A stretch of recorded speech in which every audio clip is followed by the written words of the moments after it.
دوستو آج کی ملاقات میں پیش ہے سعادت حسن منٹو کی ایک چھوٹی سی کہانی جس کا ٹائٹل، جس کا عنوان، جس کا شیرشک ہے پیش بندی۔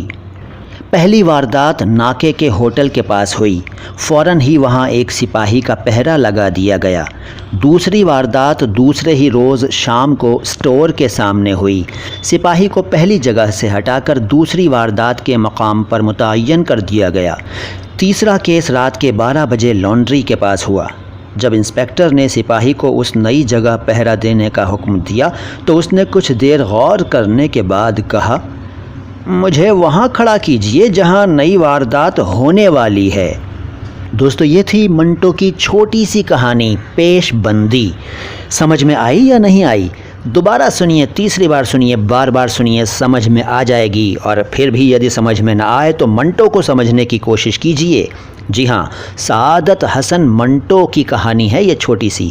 آج کل میں آپ کو منٹو کی چھوٹی چھوٹی کہانیاں یعنی افسانچے سنا رہا ہوں۔ کیسی لگ رہی ہیں یہ کہانیاں؟ کمنٹ باکس میں لکھ کر مجھے ضرور بتائیے، اور اگر آپ نے اس چینل کو سبسکرائب نہیں کیا ہے تو سبسکرائب کر لیجئے، بیل آئیکن پریس کر کے آل کا آپشن لے لیجئے۔ میں معین شمسی ہوں، یہ چینل ہے مائی ہندی مائی اردو۔ سلام ہندوستان۔